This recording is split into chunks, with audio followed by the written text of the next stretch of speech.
is ultimately important for you to look at your goals, truly what you want to do in your life, and then look at the people who you spend the most time with in your life and figure out if that lines up.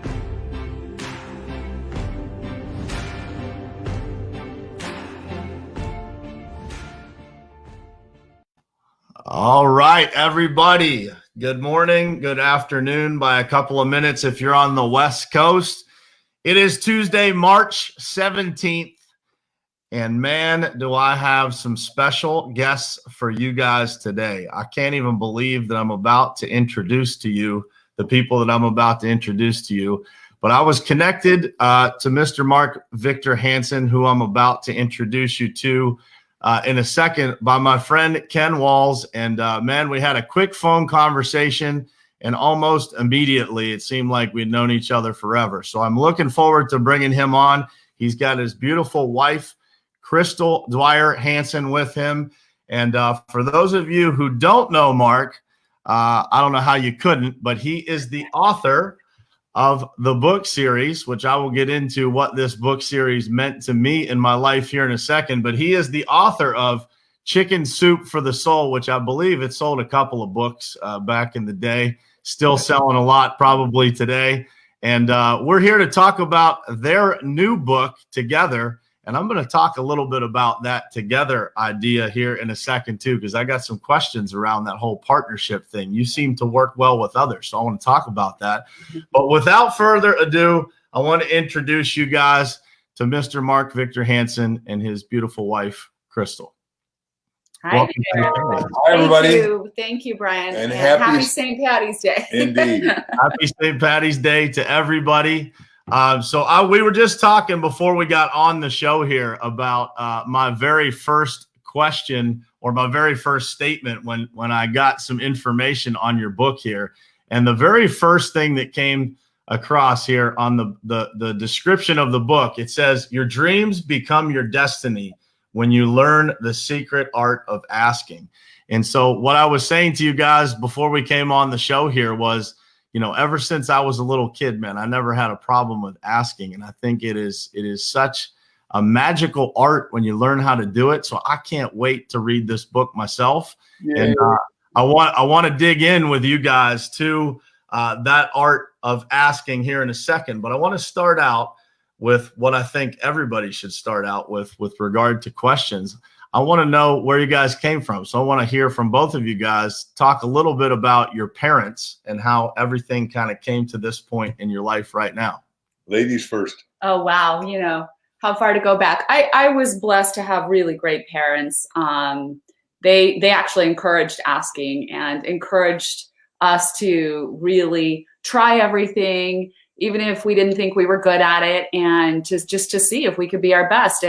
And they just kind of made us feel like, well, you can't make mistakes as long as you're moving forward, as long as you're asking, as long as you're trying, as long as you're thinking big. And especially my dad was amazing that way. He used to say things like, you could be the president of the United States, you could be Miss America, you could be anything.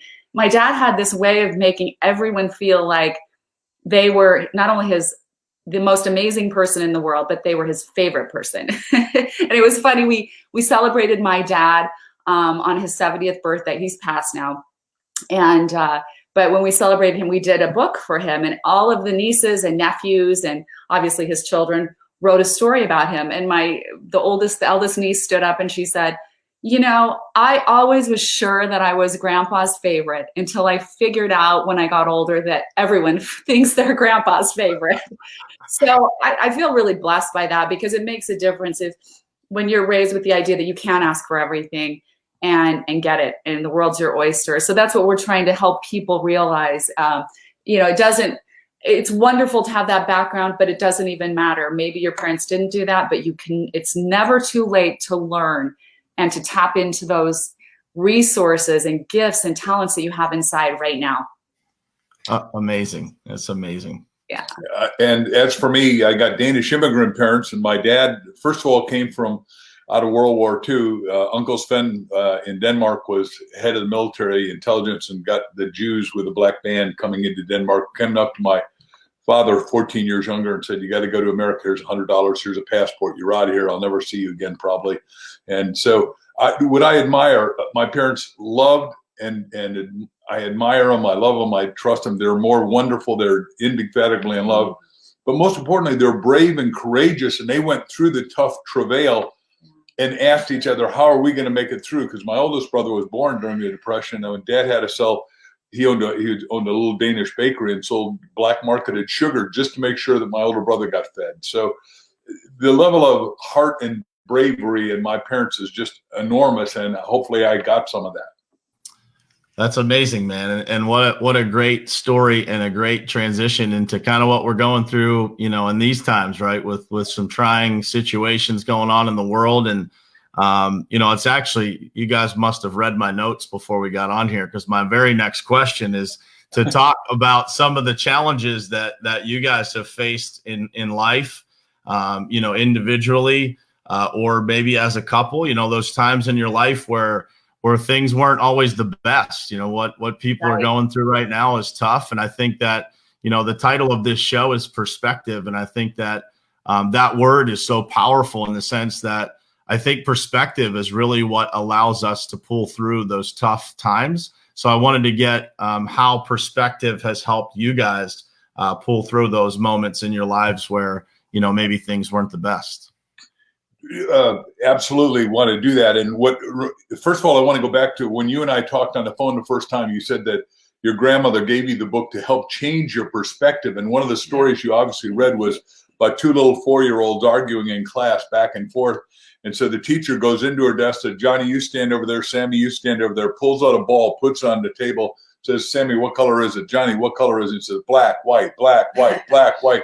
She said, "Okay, now switch sides." And the ball was half black and half white. And that's why I get goosebumps being on your show, Perspective, because each and every one of us have got to keep continuously reinventing ourselves and asking, how am I going to do it? Which is why we wrote this book, because all of us got pent up dreams. And right now we're going to all have some quiet time, which my wife will talk to. And when you're in that silence, you got to figure out, what do I want to manifest when we come out of this travail, this trouble, and then how am I going to triumph this no matter what? Because that's what Americans are. They are strong, they're brave, they're free, and they're courageous, and they're going to come up with new ideas. Yeah. And well, specifically, I'm thinking back, Brian, just for your question, to my most challenging time. Probably the most challenging time in my life was when I was 21 years old, alone in a city, no husband, baby on my hip, no job, no idea what I was. She had a husband. Yes, what I was going. I married right out of high school, a guy 5 years older than me. I graduated at high school at age 16. It was easy for me. Thought I could figure out the world, and ended up in this city where I didn't know anybody, and I didn't know what to do. So I applied for food stamps, and I remember standing in line that day, and I was just getting ready to turn over the food stamps, and this question just popped into my mind, and it just said, are you really tapping into your resources, your best resources? Are you taking the easy way out? And in that moment, it's like the answer just followed instantly. It is like everything, time slowed down. I mean, I will never forget that moment, because I was looking at myself outside of myself, asking that question. And as I was handing over those food stamps to the cashier, I was saying, this will not be my future. This will be the last time I ever use these. And from that point on, I just kept asking questions. I was like, how do I find jobs? Well, the easiest way, I registered for all the temporary service agencies. I was like, what's the way to get the most jobs and most choices? I'll register for 3 of them instead of just 1. So I started doing all of these different jobs, like setting up displays at malls and working in law offices and things like that. And I realized, I started discovering something about myself, that I actually had a business sense and that I really enjoyed it. And so fast forward, I kept, asking and answering those questions that were so pivotal to me. And it's like the universe just kept revealing the next step and the next step. And about a year and a half to 2 years later, I was a licensed realtor. I was working for the top home selling company in our valley, and I was the top realtor at the company. And I was also had been picked up by a modeling agency. I had hit up some modeling agencies, got picked up, and was getting residuals. I had full benefits for me and my little son. And so I often thought back of what would have happened had I just, because when we're going through struggles, it's so easy to cave into your own fear and your own misery and your own feelings of unworthiness and inadequacy, because we all feel that way. And right now, things are really scary for all of us. There's so much uncertainty, but we can't cave into it. We cannot cave into it. This is the best time to go inside of ourselves. We're going to have a little bit of time to go inside. And sometimes that's important, to have that time for introspection and self-questioning. With the book, we say there are 3 channels through which to ask. And those are ask yourself, ask others, and ask God. And so that asking yourself part is always the first place to start. And you're going to have some more time, some extra time these days. Things are slowing down. The whole world is slowing down. Maybe in some ways we needed this, if you look at it, from a higher consciousness level. And so what questions are you going to ask yourself that might lead you to the answers you need? Because the world is going to come roaring back and you need to be ready. Can I interrupt for just 1 second, Brian? Of course. Everyone listening's got to say, what is my superpower? What is my unlimited potential? What is it that I'm capable of doing? Not what I've always done, because Right. That probably based on your show title, perspective. The perspective is that, oh, well, I'm a school teacher. Well, that's great. But school teachers, at least where we live here in Scottsdale, Arizona, have all been retired for at least a month, it looks like. So you're going to have to go do something else. And there's this infinite amount of opportunities. The whole yin and yang symbol is crisis always equals opportunity. So the maximum crisis equals the maximum opportunity. And we are certainly having a maximized crisis. So what Crystal did is said, hey, look, here's my potential. I can be a model. Here's my potential. I can be a real estate salesperson. If I'm going to be it, why don't I go to the biggest company, the best company, and why don't I become number 1 and do it in a short time? People are going to have breakthroughs that are just extraordinary if they'll just change their perspective, change what they see, widen their view, think bigger than they've ever thought. Yeah, it's amazing. There's 2 things that I thought of while you guys were talking there. First, for you, Mark, when you were talking, it's amazing to me when I read books how I could read a book of yours when I was a teenager, and then today I could read that same identical book and I can get a completely different perspective. It's almost like reading a brand new book. What's the change in perspective between being 13 or 15 or whenever you read it and now? I think it's the life experiences. It's the depths at which we're able to go to emotionally, right? The things that we go through in life certainly change us and make us see things from a different angle. It's like switching to the other side of that ball, right? You might see something as black today. It might be white 5 years from now. And, as you meet different types of people in your life, I think that things evolve, the different encounters that you have in your life, different people that you have close relationships with will evolve that perspective and make you read things from a different aspect. World events make things change, I believe. It changes everyone's perspective. So that I found interesting. And Crystal, one thing that I thought of, there's a quote that I use all the time. It says, the only difference between a rut and a grave is the depth of the hole and how long you stay there. That's right. Oh boy, is that true. And it's a great saying. And grave divers are the only ones that start at the top and go down. Very true, man. Very true. And it's really cool to hear, people like you guys who, obviously have been through a lot and have done really well in life to explain to other people who might be feeling that lost feeling right now that the most critical thing that you have to do is just don't stop, right? Just keep going. Just find that superpower within yourself. Find that next gear that you have that enables you to find a gift in yourself that maybe you didn't even know you had. Well, that's the 3 questions we ask is, ask yourself, ask others that matter to you, your inner circle, like you're talking about in the beginning of the show in the preview video. And then number 3 is ask God. And each one of us has got to say to themselves right now, God, what is your destiny for me now? And if you go to bed prayerfully and say, God, what's your destiny for me 300 to 400 times before you go into slumber and sleep, and you're smiling when you do it, when you wake up, you'll have an answer. And what I'm going to ask everyone to do is have their little yellow pad or whatever they got next to them, a dictating machine, and dictate the answer, because the answer will come through, because all of us are over endowed with creative, contributive, mental, and spiritual and soul ability. It's so true. And what Mark just said, I mean, and what you were saying, Brian, I mean, it's not that we're so special. A lot of times I think what you're saying, like people see us on the screen talking, you, us, and like, oh, they must have something really special. They must be so much more amazing. We're just ordinary people.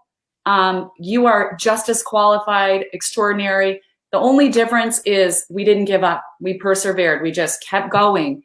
And that's all we're saying. Like, we want you to understand that you have everything you need, everything inside of you is already there. You don't need to add anything. You just need to tap into it. And you got to go the extra mile when you're doing it, and decide to do it in the spirit of excellence. And that's what you did to build this great paving business that you were so kind to tell me and my friends and relatives about. And coming out of a father, I think you said dad was a steel worker, blue collar, and my dad was a blue collar baker. And by the way, we need great blue collar people, and you're helping blue collar people make a fortune again. So that's great.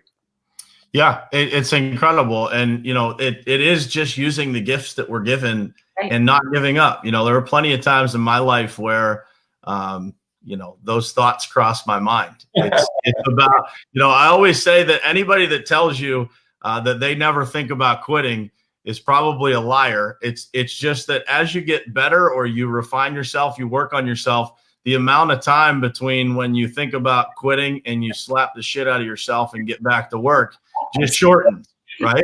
It's so true. You just move on and you create a better situation on the other side of it much faster when you work on yourself. What you're saying about refining is that 3 years ago or so, we were back in Italy and we went to Florence and saw the Michelangelo's greatest masterpiece, the greatest sculpture ever, David. And if you go in the backyard, there's like 400 Davids that he had carved on over the years, and he'd almost be finishing chop off the nose. So everybody has withholds, everybody has detours, everybody has problems, including the greatest sculpture artist in the world. That's right. No question. No question. So my next question is, and I want you to think about this one because I'm sure you probably get asked a million questions about the book. But if you go back, you know, how many books have you written total? 308. This is my 308. 308. Yes, sir. So by this time, you're pretty intentional about the books that one would assume. You're not just pulling a topic and saying, hey, let's go to work here and let's, you know, these are starting to mean something to you. I would assume they, as you go on in your career, it means a lot more as you go, right? You know, because you told me you believe this will be the best-selling book that you have. That's correct, because the creator is greater than his or her creation. And obviously, we talked about Michelangelo and the David, which I don't know if you've been to Florence and seen it, but you've seen it in pictures. Everybody has, I think. And you know, that was his colossal last greatest work. And you know, he'd spent his whole life getting to be able to do this magnificent sculpture. So my question is, what was it that drove you to pick this topic? Because I'm a big fan of the topic and I want to know what it was. Was there a moment in time where this kind of popped into your brain, or was it something that kind of manifested itself through other books that you had to ask yourself a lot of questions? I was curious about that. Crystal and I, you want to answer? Oh, either go ahead. Crystal and I have met people literally all over the world, and a lot of them are talented, they're skilled, they're professional, they're smart, they're educated. But we started looking at them and saying, let's analyze what is the difference between those who succeed and are massively contributive and those who don't. And what we discovered is one thing. The ones that become superstars or successful all have become master askers. And then we said, well, wait a second, what's the problem here is that most people don't know how to ask. So we looked at ourselves and said, well, we ask, how can we teach that? So we wrote everything to that, and I'll let my wife add to that. No, I mean, we literally noticed we would sit there. We do every morning, we kind of do our prayer meditation hour together. And so we reflect on things, people we've met, things that we want to talk about. And it just started really to occur to us that we'd met so many incredible people who were so talented, smart, like this guy should be, you know, in television, or he's amazing and he's barely getting by, or this woman should be running a city and, you know, She can't even find clients for her massage therapy, business. And we thought, what is it? Because they're all smart, talented, amazing, likable. They want great things. And we thought it's pretty simple. It's learning to ask for more and really asking yourself, like, what can I do? What am I best at? What are my talents? Am I tapping into those talents? How could I better tap into those talents? So starting that asking journey, and then being bold enough to get out and ask others.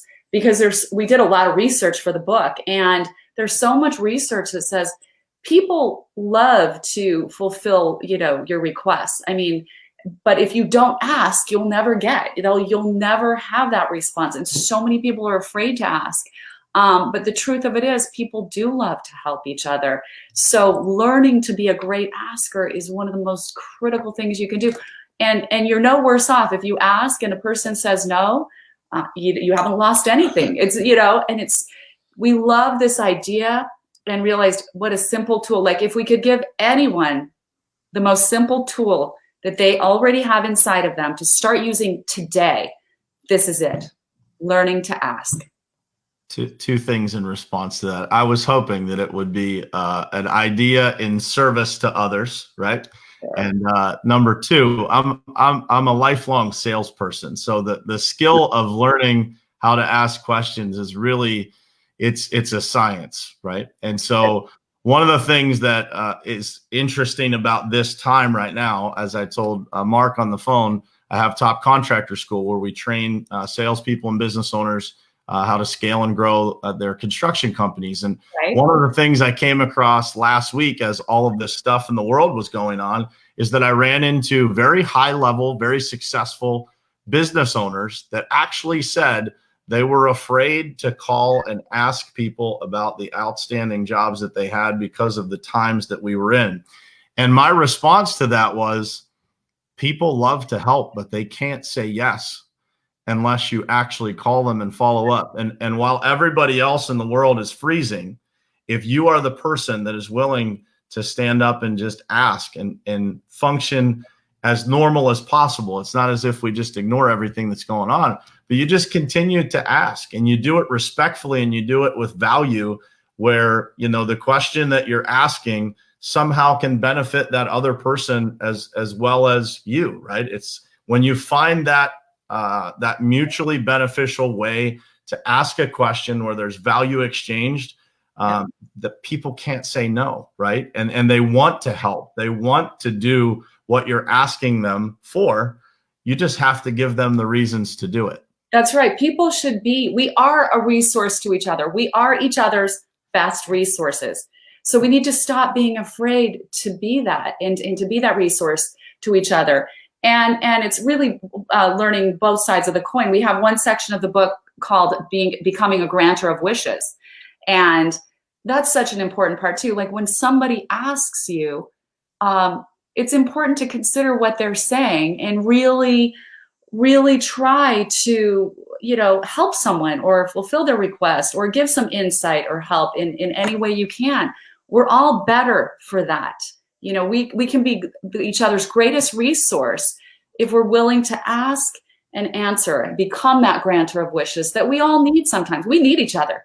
Nobody can do this alone. No man is an island, as it's been said. I mean, we can't do this alone. And especially now, I think we need to be able to ask anything. Well, the best example happened yesterday is that, we all got capital. Like, you think about capital as finance, money saved and frozen assets, but there's another kind of capital that's more important than that we're talking about here, relationship capital. What are your relationships? Well, I got called up by somebody that's very prominent yesterday, and she said, hey, look, the government needs hotel rooms, and they need them in New York, and they need this many for this, and they'll pay this $262 a room. And everybody, because, I've spent my time doing 6,000 talks to 5 million people around the world, but I've met the leaders and I know them, said, do you have any way to solve it? And I said, yeah, I think I could do it in one telephone call. I know the head of Starwood. So I called the head of Starwood and I said, here's what they want. This is how many rooms I need for first responders for some of the problems they're having. This is what they need for healthcare and all that. Can you help? He said, yep, I'll have it done. And it went that quick only because, I've spent 44 years out in the field meeting all these people, being honest, being ethical, being moral, and doing the thing I said a minute ago. not only deliver the first mile, but go the extra mile. And the reason Crystal did such a great job and graduated early is she always went the extra mile in her studies, and she was a superior student, of course. And any one of us can do that.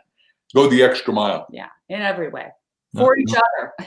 No doubt about it. So I have one question, because this book wouldn't be possible if you two didn't meet. So who did the asking in your relationship? How did that come about?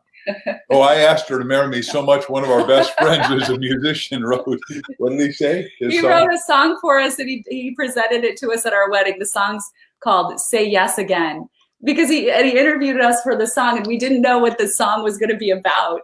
But he was asking about our dating journey and how Mark asked me to marry him. And I said, it's hard for me to tell you how he asked me, because he asked me so many times. And he goes, well, what happened? Why did he ask you so many times? Did you not say yes? And I said, yeah, I just said yes again. So the song, but he kept asking. Our friend Matt Ferry, a great singer, wrote Say yes again for us. Say Yes Again is the name of the song. But to go just one step back, her mother sent her to my seminar because she was writing a book at the time called Author 101, and we're at the VIP room at the end, and I'm got a throng of people around me, and she's over on the other side of the room, and some lady inadvertently switched over a glass of red wine on her white pants. Well, thinking I saw her effervescent, extraordinary beauty, I ran over, grabbed her hand, said, I know where the club soda is, so I can get that solved.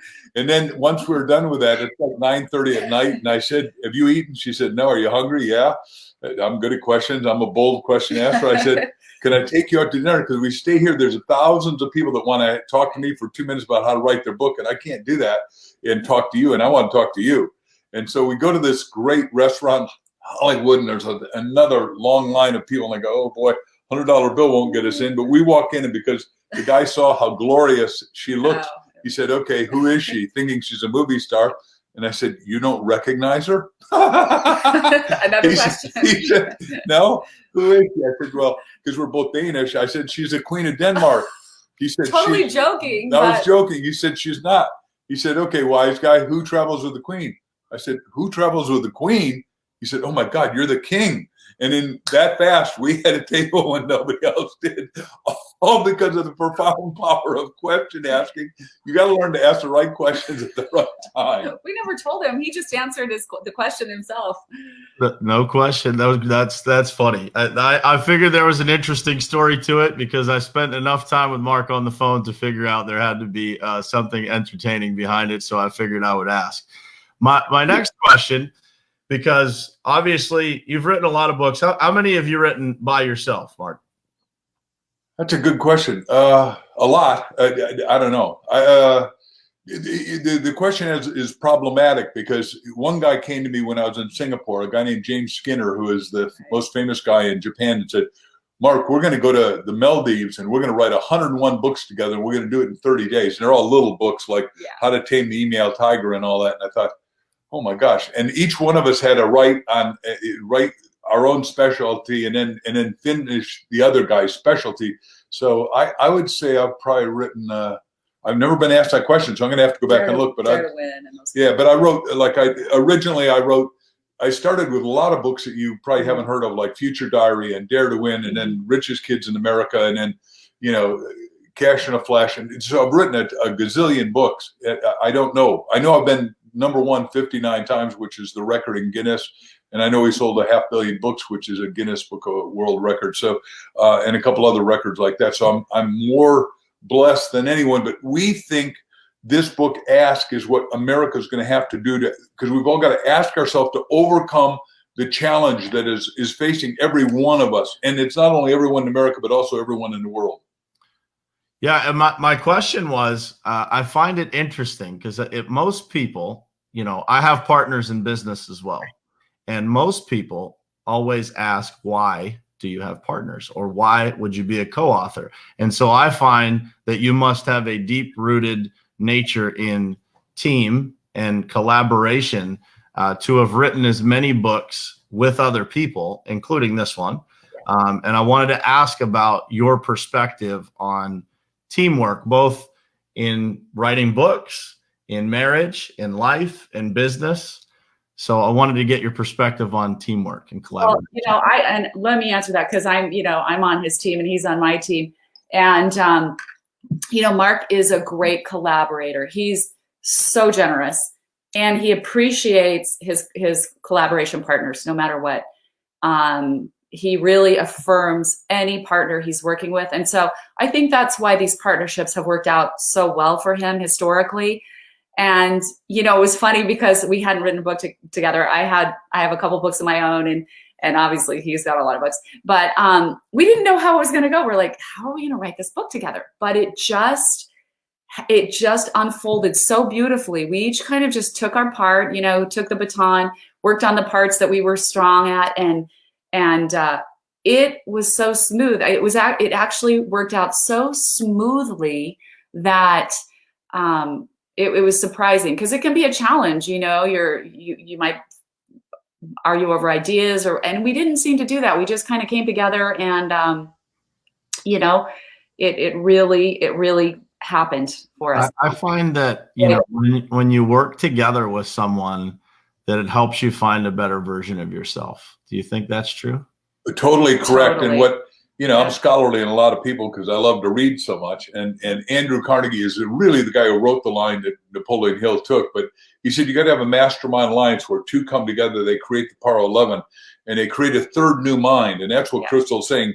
We asked ourselves, how do we do this? And then we emerged into a third mind that was, had synergy in it, the behavior of just, it actually worked and it unfolded. And then we started to get to interview people that we knew that were the most master askers. And a quick example is a friend of ours introduced us to Jim Stovall, who you wouldn't know necessarily, except that he was going to be an NFL superstar at 19. He gets recruited. He'd been trained and ready and thinking about living it, breathing it since he was a little bitty kid. And they do a medical and said, you're out of here in 6 months. You're going to be totally blind, never get to see. Now he's self-incarcerated in a 9x12 room. And his parents said, you ought to go to the blind meeting down the street. So he went to the blind meeting, sits next to a lady who's a blind, a lawyer assistant. And he is complaining about, in the room, you've got a television, a telephone, and you're pretty much nothing but to watch TV. And he loved action movies, and he's complaining. And the pivotal question of his life was this one. He says, somebody ought to do something about it. I can't see when somebody throws a right hook. She looked at him, and the pivotal question was, you and I are somebody. Why don't we do something about this? So, and he said he literally felt like what I was describing. He went from complaining and being literally the most miserable person in the world because he'd lost everything. Talk about the rug being pulled out from under you. You're 1 minute you're a good-looking NFL star getting recruited. The next minute you're blind for the rest of your life, and it was that fast. And so she said, she's listening to him complain that he can't watch the action on TV through his eyes. And he said, someone should be narrating this action so I can see it. And she said, why can't that someone be us? And so they created narrative TV, which sighted people don't even know about, but 14 million Americans, because he went through the challenge, created talking TV, narrative TV. And now he has written a great book, and it's become a movie that made 100 million because I wrote an endorsement, said that should be a movie. You see clearer than most people that are sighted, Jim. And the book is called The Ultimate Gift. The Ultimate Gift, and the movie's the same title, and you can see it on Netflix and all that. But the point is, he says, now I write books that I can't read, and I make movies I can't watch. But he's the happiest guy you'll ever meet because he found a way through his hardship and has been more creative and more successful as a blind person than he probably ever would have been. So I think the important thing for all of us to remember is that when we're going through these hard times, go into yourself, go deep, do not give up, and start asking those questions, because when you dig deeper and start asking, the solution, the illumination, the answers will start being revealed to you. And it is miraculous, because when you just get stuck in the problem, you can't see anything. There's no creativity. You're using the wrong part of your mind. It's the fear part of your mind.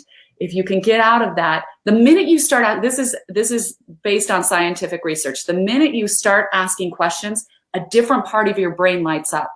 So suddenly you have this whole different part of your brain, the creative part of your brain, the part of your brain that does critical thinking, that lights up, and suddenly the answers come, the illumination. And then at a bigger level, when you start asking God, there's everything you need is out there in the universe. And if you understand that and believe that, all you have to do is open up to it and start asking.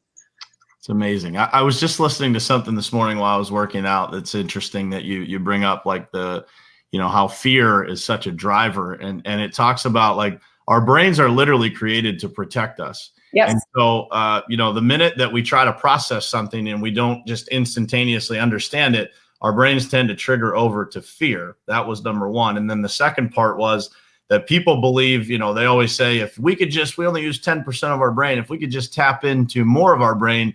And what I was listening to actually said that the moments that we are most effective is when we are so focused that we use the smallest part of our brain, but we use it so intently that we become the most effective that we could possibly be. I thought that was really interesting. And it's a place where fear literally leaves us. Yes. We're so focused on what's in front of us that nothing else really matters. Nothing else matters. But when, like you were saying, Brian, when you go into that fear, you get pulled back to the primitive part of your brain. So you're not going to be able to come up with any creative solutions or answers. You just can't feel better in that state. You can't move out of your state. You can't move out of your stuckness until you get to that other part of your brain. So and when you're in that state, that's why we love the asking thing, because it's easier to say than it is to do. So asking is a tool to get you out of it. Start writing questions. Why do I feel this way? What are my best talents? What could I do? What are some of the, solutions? Ask. It's not like you can't even ask a wrong question. Just start asking. And then write down your answers. Pay attention to the things that you start thinking about when you keep asking. So I would say if you're feeling upset right now, ask what you can do to become better during this time. Ask what you would do if you just had a lot more free time. What things have you wanted to do? What do you want to become? What things have you wanted to study or explore? Start diving into those. This is a great opportunity. And if we look at it like that, it's really going to be a time. It's like, I think of it as like, the wave. You come up and you're this big wave and you're all active and you're doing your thing. Well, sometimes you need to come back and settle back into the big ocean and just be quiet and be still and gather your strength, gather your momentum. That's what we're doing right now. We're coming back inside, gathering our strength, getting set, getting ready again. So I would say let's do it intentionally. I agree. I think quiet time is something that I preach all the time, right? I have a very strict morning routine that I follow, and part of that is just taking some quiet time and just spending time, number one, being grateful. Just thinking about all the things that we do have instead of the things that we don't. It's the first thing that I do every single morning. I lean to the side of my bed, put my feet on the floor, and I spend maybe a minute, 2 minutes, might be longer than that, depends on the day, and just thinking about those things. And it's easy to find those things in life that are tough. But as you said, you start writing things down, man. I find it that I flush out my own BS quite a bit. When I start writing things down in the morning, and I'm like, man, what is wrong with me, right? Like, I'm having these thoughts. When I put them on paper, they seem so silly. I just have to ask myself in those moments, what exactly am I upset about here? What am I really afraid of, or what? And so writing that stuff down really helps. So I want to get to the three different things that are in the book, the three distinct channels to ask through. But I have two final questions here, quick. So number one, I want to know what both of your favorite authors are. And Crystal, it can't be Mark. And Mark, it can't be Crystal. One of my favorite authors is Rick Warren, The Purpose-Driven Life. I just think it's a great book. It really revectors people, because sometimes we get so caught up in like, what am I going to become? Almost more ego-based. Like, how can I be so great? And if we can revector and think about, purpose, like the larger purpose, what is our purpose here? We're learning. This is like a university of life. So everyone has a purpose, and it doesn't have to be some great grand thing. Your purpose might be just to, make people feel loved or happy or cared for. I mean, I think just tapping into a higher purpose all the time is one of the most important things we can do. Just because it gets us out of our egos. And we all have egos. We have to have an ego to show up in the world. It's just who we are. It's how we think of ourselves in our brain. But it also takes a lot of pressure off when you think of like, how can I contribute to sort of the kingdom, the whole kingdom, the whole thing, humanity. No question. Great answer. Mark? I think I got a list this long, but just real quick, seriously, I'd say that currently I love Joel Osteen. I think I did get through the full Bible, so I'm pretty scholarly in the Bible. We sold 70,000 a week to Walmart, so I'm pretty clear that he interprets it in ways that just, it feels like he's writing just us every week, and I know he's got 10 million years. So in the older days, I loved a guy named Neville. That's his whole name, and he wrote a book called Resurrection. So those are the spiritual books. The business books, I'd say, everyone's got to read, obviously, Think and Grow Rich, and it's sort of a prelude to our book, my book, 1 Minute Millionaire, which I wrote with Bob Allen, and we're the only company that ever melted down Jeff Bezos. We sold so many books so fast, which is like way cool, and it's 2 books in one, and it's still rocking sales, but half of it is for your left brain, the logical part, what you got to do to become a millionaire, and the right brain is this woman has to overcome all the travails of her husband has just died, she's got 3 kids, she's got all these problems, and does it. So we did that, and then there's biographies that just you got to relish, because like Andrew Carnegie builds this business building Bessemer Steel, and he basically makes the railroads, and then his competitor was John D. Rockefeller, who built pipelines, tried to put him out of business. So because he had that problem, he said, what am I going to do with all this steel? I can now make it, but nobody's going to use it. So he created high-rise buildings and started by building the Empire State Building, which no one knows. That's what I'm saying is crisis creates opportunity. And you got to start to say, where's the silver lining for me in this? What is it that I'm going to do? Like when I went bankrupt in 1974, luckily, I was reading positive self-help action books. That's why I can go through a list that you could not believe, and it's way too long for this show. You're going to have us back. That's all there is to it. No problem. Anytime. List. I have a really long one too. It's hard to, yeah. Anyhow, the point is that we're in the best times ever if you're awake to it, and back to your term, you change your perspective, so you widen it rather than narrow it. Because most people, if you watch too much negative media, it'll narrow you, it'll contract you. And this is a time to think expansively and create. These times are the test of abundance or scarcity. Yep. Correct. It is how you allow yourself to think as to where you will be on the other side of any kind of adversity. Is that if you instantaneously think about retraction, you will not be able to thrive in these types of situations. And so it is, and I believe that books, self-development, you just, talked about back in 1974, thank goodness, you were reading what you were. It's those things that we consume. I am in the process of writing a book. And one of the chapters in that book is your mental diet creates your mental perspective. Perfect. And so, what you consume is absolutely what those thoughts become reality in your life. And so, that's why this book, and I wanted to have you guys on here, and I'm so passionate about this topic of asking, because I think that these things actually, they 100% change people's lives. And the more that people understand them, and the more that they hear the message from the people who created the message in the first place, I think the more passionate they apply it into their lives. So, one more question. It was a great transition to go where I was going to go, but I have to ask, because I was doing some research before I had you guys on, and I found an interview, Mark, where you were asked a question about, they asked you to teach at Harvard, and you turned it down because you said the overhead in your business was too high and the people couldn't eat on, what did they tell you? I'll let you tell the story. What happens is that, as I was going through the hierarchy, first of all, to become world's best-selling author, I interviewed the 101 best-selling authors, fiction, nonfiction, everybody from Scott Peck to everybody. And James Michener, you name it. But I never asked them how to write. I thought I sort of knew how to write since I was 16, and I got better, hopefully. But I asked, how do you market it? How did you sell it? What did you do? And one of the guys, we met with a team of writers, the guys who wrote 1 Minute Manager, and then later one of them wrote Who Moved My Cheese, Dr. Spencer Johnson, an MD from Harvard. And he wrote with our dear friend, Dr. Ken Blanchard, who is Jack's teacher, my partner, Dr. Canfield's teacher at Harvard.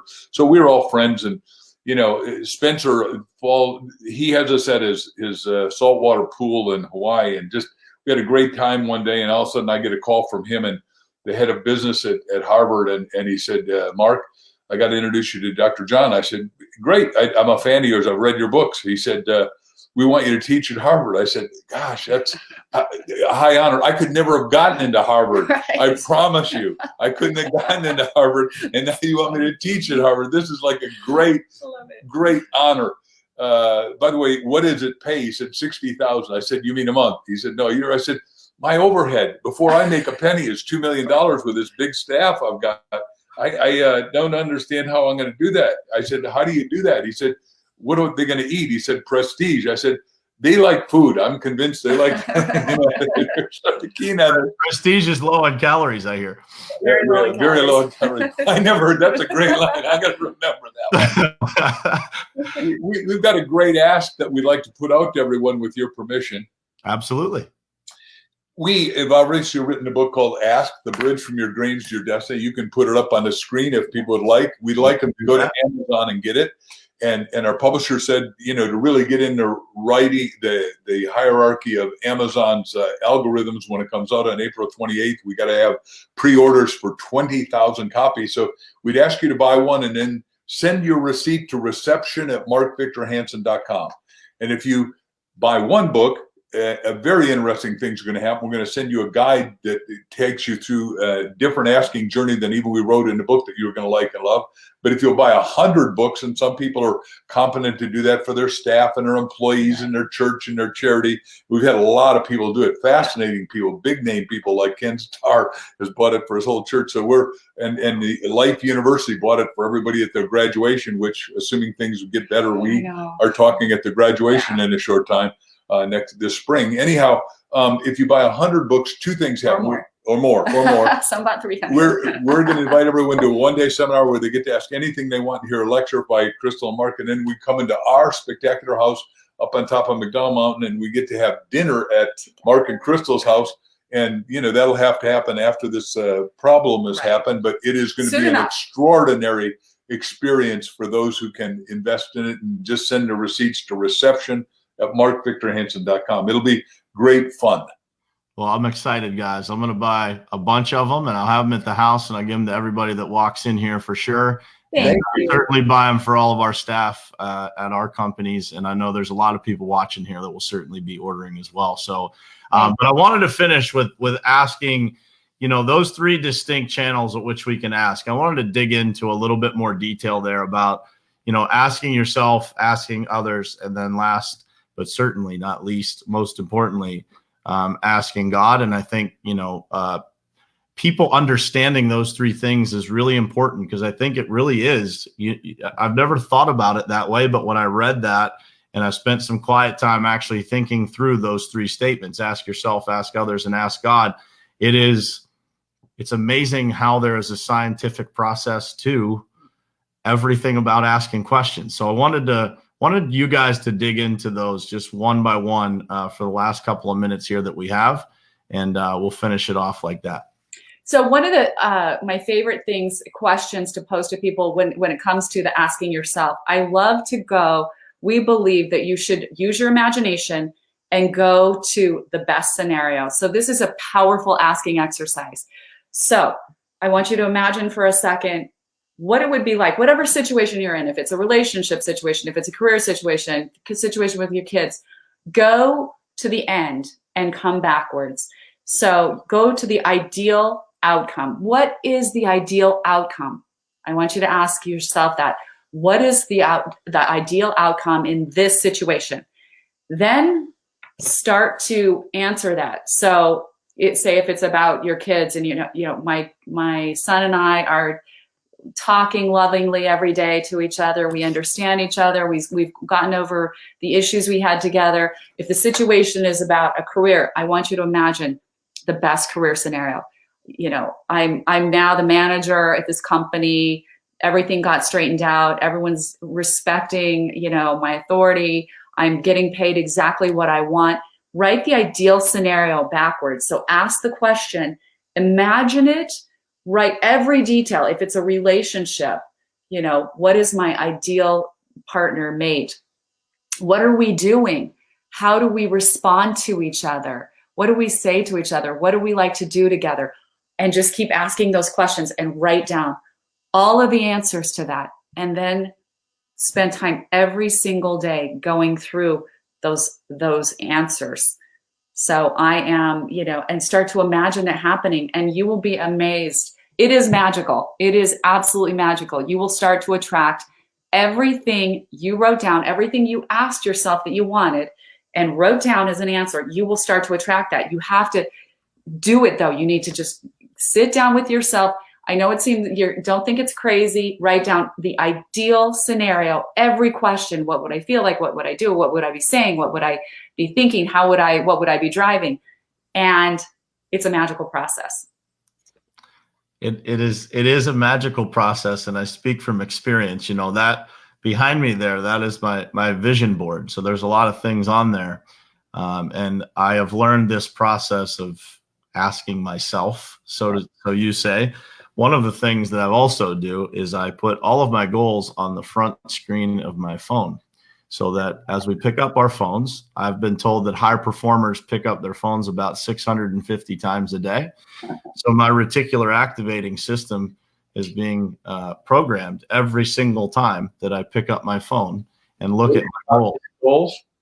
Right on the front screen of my phone. So, are you willing to share them or not? You don't want to do that. Yeah, some of them are private, but I have specific things for business that I want to accomplish, and they're not just the end results, but the activities also that it takes to be able to create those things. Yeah. So I don't break down just the result, but I talk about how many proposals do we need to put out as a company at what average job size to be able to ultimately achieve the end result. What does our average close rate need to be? How many people do I want in my coaching program? So it's very specific asks of myself. And what I find is, and this is why this book is so interesting and I'm so passionate about this topic, is what I've found is that as I ask myself and I put these things in front of myself, that I naturally, subconsciously just drift in the direction of these dreams that I have. And so that's why your dreams become your destiny. When you learn the secret art of asking really hit me, because it's something that I did not plan to teach myself. But over time I have learned how to do this, and I'm by no means a master at it, but I bet I will be a lot better after I'm done reading this book. What we believe totally and confidently and comfortably is that every one of us, everyone watching and us, the three of us, have a destiny that's great and a destiny that is yet to be determined. If you're alive, you've not totally fulfilled your destiny. And what Crystal's saying with those great questions that are self-exploratory is, what is your destiny, your highest and best, when you're extraordinary, when you're fulfilling it? Because when you fulfill yours, you help everybody else on the planet fulfill theirs. So true. There's a quote out there that says, "Who loses if you don't win?" A lot of people. By the way, I can tell you that I've had over 1 billion readers that would have lost. And like you told me the story that we didn't tell on the show yet, and that is about your grandmother. Would you mind sharing that? Absolutely. So, when I was a 12-year-old boy, my grandfather passed away, and I don't have my wallet close to me, but I've got a 4-leaf clover from my grandfather's wallet that I carry in my wallet to this day. So in 1992, my grandfather passed away, and my grandmother had a really tough time. They were close. They were each other's everything, and he passed away young. I know now he was 63 years old, which was, very young at the time. I didn't really process that. But on the backside of that, I remember going to my grandmother's house, when I was a teenager, and she was trying to work her way through, processing all of that. And your book is what helped her through that. And so she ended up giving me that book. And so that was Chicken Soup for the Soul was one of the first books I ever owned as a kid that was, what I call a real book, not a kid's book. Right. That's such a story. Yeah. So that's how books change lives, though, right? That's how messages are able to impact people. And, when we go through these times that we're in right now, we go through those times of adversity. I get chills like telling that story, because it's how amazing is life that I, all these years later, get the opportunity to be driving down the highway on Friday, talking to the guy that changed my grandmother's life and ultimately changed mine too, and so, and I say, never stop dreaming, because, that's a dream I never thought would come true, but certainly is one that it's amazing for me to stare into this computer right now and see your face on the other side of it and be able to call you a friend, right? I mean, it's true. It's true. You are. But Crystal wrote something last night, and she's not going to read it to you, but spontaneously, would you allude to the dream and the cherishableness that you wrote to last night? It's so brilliant. Well, I want to, first of all, since we're on the asking, you asked about asking others, and there was a story I just want to share about that, because we're running out of time. Yeah. So I want people to understand how much is at stake when you aren't willing to ask others. And this is a story of a friend of ours. Her name's Rita Davenport. She was a very popular television broadcast journalist, had ended up developing a cooking show that became the most popular show on daytime TV in our city in Phoenix, Arizona. So it was at the top of the charts. The competitor station, the manager of the competitor station used to sit there, lock himself in the room and watch her and study her. And her friends at the other station would call her and say, Rita, I think this guy has a crush on you. No one can talk to him when he's watching your show. It's like he's studying the show. She had all the famous chefs from Julia Childs, Wolfgang Puck, everybody who was cool at the time. And so she had this amazing idea, because the whole show was her idea. Anyway, she's just a brilliant lady and so lovable, so well, like one of the funniest women you've ever met. So she put a business plan together, took it to the head of the corporation who owned her station and said, I have this idea that we should create a cooking network. I think it would be fantastic, and here's why. I've run the numbers. People love this show. They want more of it. People love cooking. It makes them feel happy. Everybody loves to eat. Everybody loves to see, the cooking adventure. She presented it, and the guy said, no, it's a terrible idea. Rita, your show's great. We get people watching it, but no one is ever going to watch cooking shows all day long. So she walked away with her tail between her legs, very disheartened, never asked again. The guy from the competitor station took her idea, created the Food Network that we all know today, and later sold it for $3 billion. He sold it for $3 billion. Now it's worth something like $30 billion at least. So she said, I ran into him later. They would see each other at black tie events. She goes, I confronted him. She said, you took my idea. You know that. And he goes, I admit it. Yeah, I took it. She's like, couldn't you have paid me something? I mean, this was my idea. He's like, I know, Rita. Well, I just sold it for $3 billion. Now I sold it for $3 billion when I sold it, and now it's worth $30 billion. But that is such a, she says it was her $3 billion lesson to not stop asking. And it's a painful lesson, but we all do that. One person who's the authority, the one who should know, the guy in charge, the woman in charge tells us, no, that'll never work. We can't do that. It's a terrible idea. And if we shut down, we could lose the greatest thing that we might ever have created. And he's a great example of that. They were turned down 144 times. I mean, you cannot imagine the number of rejections and the depth of the rejection. People were like, this is a terrible idea. No one's ever going to listen. No one's ever going to buy this book. No one's going to read these little happy stories. Nobody wants to read little short stories. It was every criticism you could think of. And if they had believed it, a lot of people would have lost. That's why it's so good that you and I are salespeople, and that we're going to, for those of you watching, I've introduced Brian to somebody that's going to help make this an educational institution, a guy who's an MMA undefeated champion. Daniel Pooter has become his new telephone friend, just like mine, and you're going to love it. But we're going to try to get everybody to have a course in salespeopleship. Yeah, it's an amazing thing. And, what just came to my mind when you were talking about asking and not giving up, and that person is ask is it's an interpretation of don't quit, right? You never quit. It used to be something I had on my phone screen before we had smartphones, when you just could text a couple of words across the front. It said never quit, like a license plate. NVRQT, never quit. I love it. It's interesting so that smart. One of the guys we interviewed for the book, who's 50 Academy Awards, he owns the Golden State Warriors, the Dodgers, and all that, is Peter Guber. And Peter Guber says, Mark, you're the only guy I know that is so dyslexic, and he's joking, but he says, when somebody says no to you, you think it means on. It's very true. It is very true.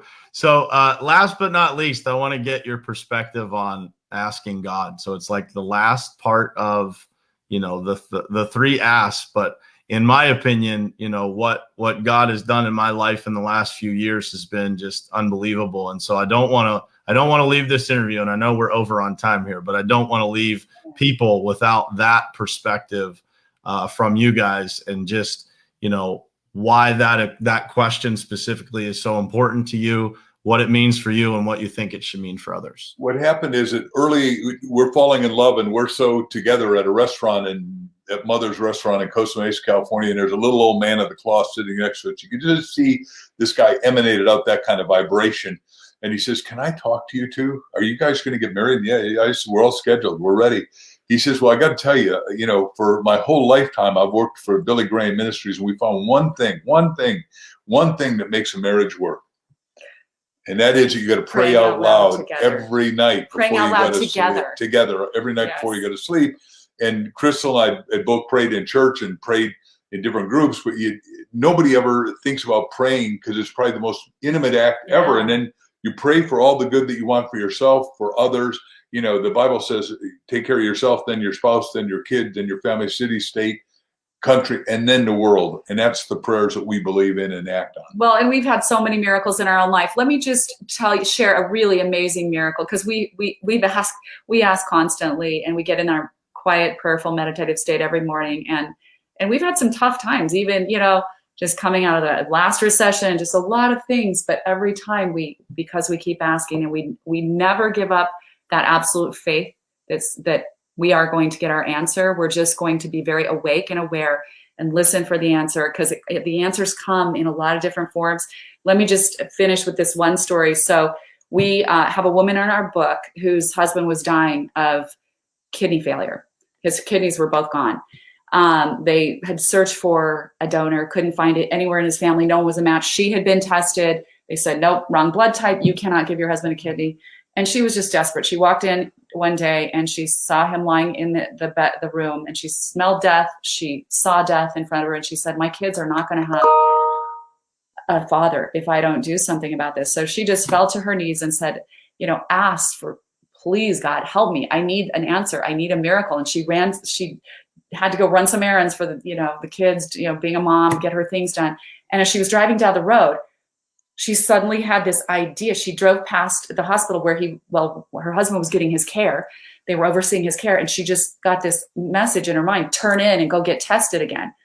And so she did it, and she parked the car, and she marched in there and marched up to the woman taking care of Walt, who was heading his care, and said, I know you're going to think I'm crazy, but will you please test me again? I'm asking you to please test me one more time, just to make sure that I can't be a donor for my husband. So the woman, fortunately, was very sweet. She's like, no, it's okay. You're not crazy. Let's do it again. Let's give it another try.